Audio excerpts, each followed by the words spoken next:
I'm really thrilled today to be on this stage. And I'm pretty excited because I'm a speaker at this beautiful event. Do you know that this is a dream come true for me?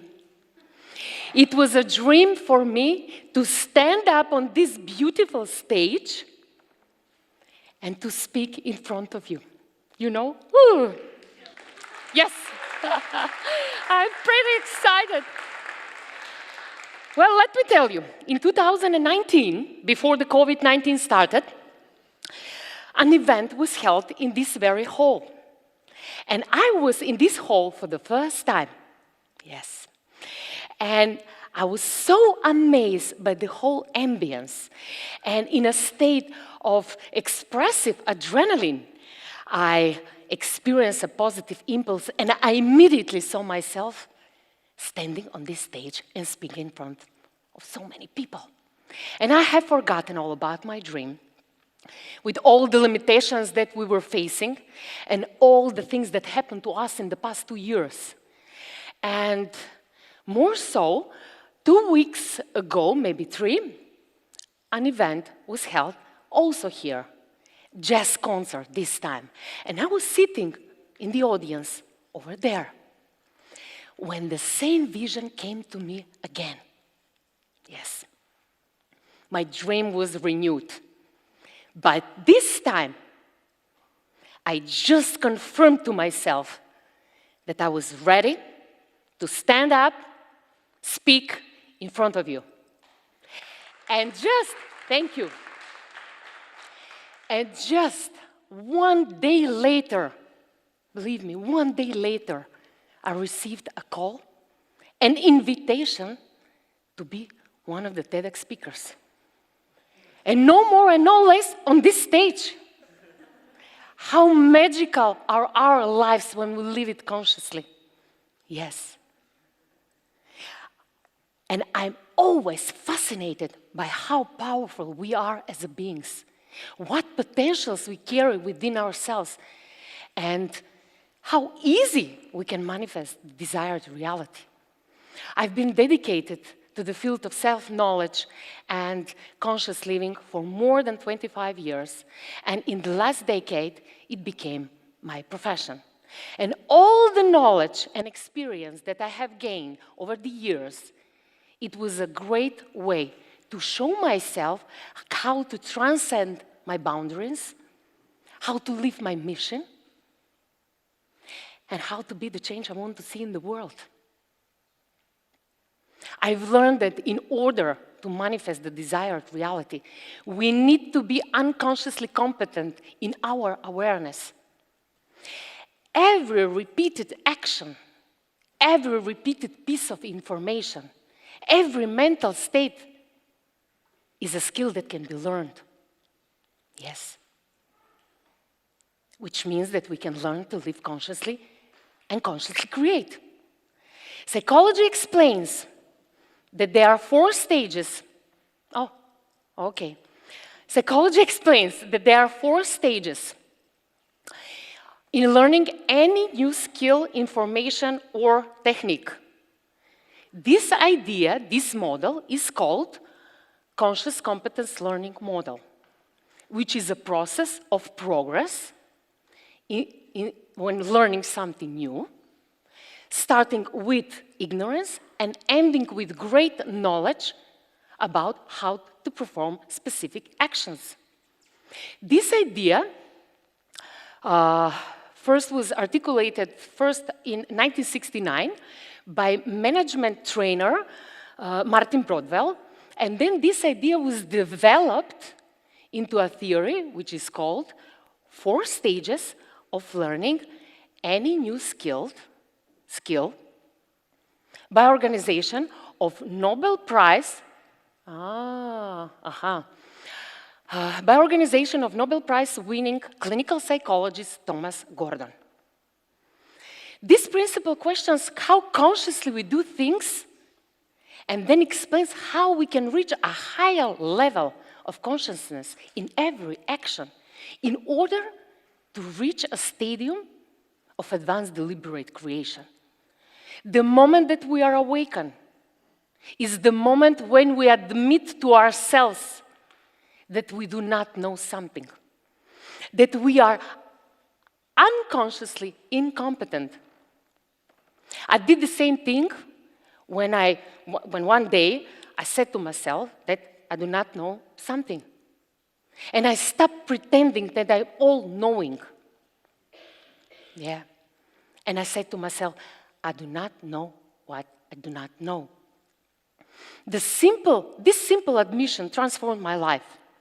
It helped me think that it's perfectly all right to ask for help and support when I need them.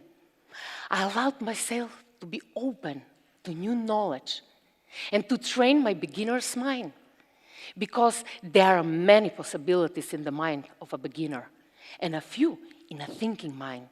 Because the thinking mind tends to believe that it knows everything and tries to control any situation by desperately seeking for more information.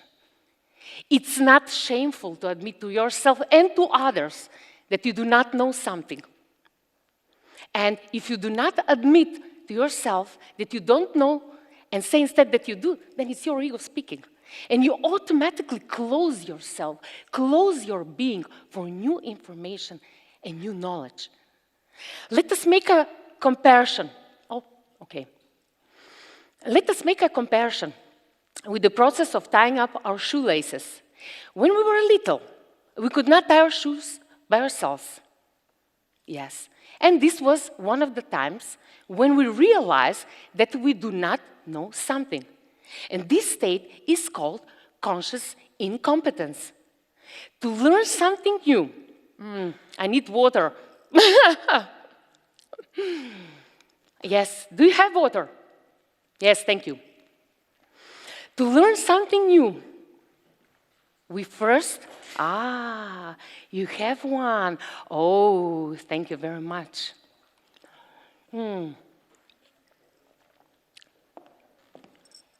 Up. To learn something new, we first need to watch someone else doing the thing that we want to learn. Whatever that might be, we will arouse our interest, yes, if we read more about the topics or attend a seminar or a course. But the best way, if we have someone shows us how to do the thing that we want to learn by personal example. When someone shows us how to tie the laces, and when we manage to do it ourselves after several unsuccessful attempts, then we know that we know, and this state is called conscious competence. We have already walked the path, but we still need to think about the process, about the technique. In time and with repetition of the process of tying laces, we will become practiced and skilled. We will no longer think about the technique of the process, and we will not know that we know. And in other words, we will have become unconsciously competent. This is the final stage according to the 4 levels of competence of learning new skill. And this stage is represent a level of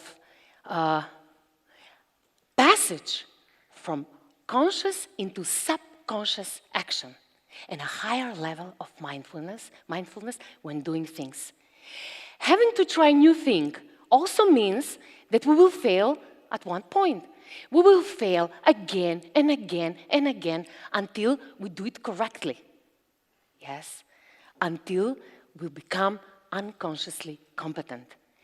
Every professional was once an amateur. Every master started as an apprentice. When a musician plays the same note over and over again, he already plays subconsciously. Each one of us can become a master of our thoughts. Each one of us can become a master of our emotions, of our words, of our speech, of our work. Be healthy and vital physically. And this can be achieved if we perfect the basics with repetition actions on a conscious level until it all becomes part of our being. There is no other secret. No. Just as every actor, musician, player achieves unconscious ability in their field, each one of us can achieve an unconscious ability to live and to create consciously. And why is that important? Bless you. Oh, yes. And why is that important? Why is it important to live consciously? Time has come for the voice of the non-dimensional and unlimited consciousness to be heard. We can do this only if we are fully aware. When a generation is aware, humanity grows and blossoms. But when a generation has lower awareness, humankind sinks and deteriorates. Such cycles have already repeated, occurred throughout history. This theory is nothing new, but it's a solid fact that the present-day generation enjoys the most comfort ever. Yes, and still we cannot claim that we are the happiest ones so far. We are not significantly better than we used to be. We have developed technology that brings us a comfortable, easy, and pleasant life. But we have not focused on our personal well-being, as if our prosperity depends on what is outside and not what is inside us. Just as there are science and technology for progress and improvement of our community, there are also science and technology so that we can achieve the same from within ourselves. And hence, the following question arises. Are we ready to wake up? Are we ready to take control of our life? Are we ready to take 100% responsibility of our life and to create and live a conscious life? Many spend their lives in the following states of consciousness. Okay. Wakefulness, sleeping, and dreaming. And they simply die in the end. And when we start waking up, we achieve passage into a higher state, which is the fourth state of consciousness, called spiritual consciousness. Allow me, at the end, to share with you one Tibetan folk story that inspired me a great deal when I first heard it. A long time ago, there lived a king who had 4 wives. One day, the king fell deathly ill, and he was in a deathbed. Being afraid to face with the afterlife alone, he asked his 4th wife, whom he loved the most, whom he always adorned with beautiful clothes and expensive jewelry, whether she would join him in his death so they can continue together in their afterlife. Yeah. And the 4th wife said, "No, sorry, I'm sorry, but I can't do that." And she left. He called his 3rd wife to see him, whom he also loved very much. She was the prettiest of all wives, and he always bragged of her beauty around the kingdom so proudly. And he asked her the same question: "Will you join me in my afterlife?" And the 3rd wife said, "I love myself so much, so I could not join you in your journey. And when you die, I will remarry." It was the 2nd wife's turn. Yes, She used to be there all the time for the king. And he asked her the same question, whether she would join him in his death so they can continue together in their afterlife. And the second wife replied, I'm sorry, but this time I cannot go with you. What I can do is organize your funeral and see you off in a dignified way. And then he heard a voice coming from behind.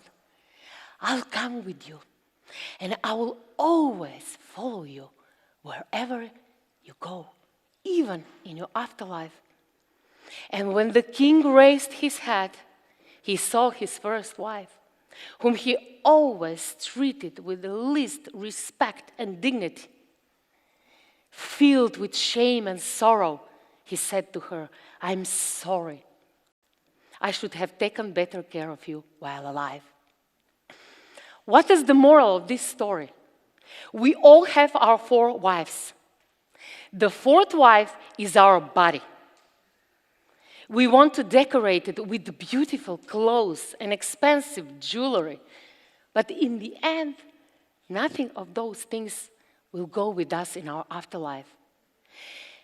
The 3rd wife symbolizes our possessions, the things we own. Yes. We waste our time during our lives working, seeking, and trying to come into possession of some objects, but in the end, those things also cannot go with us in our afterlife. Yes. And after our death, they will be divided among other people. They remarry.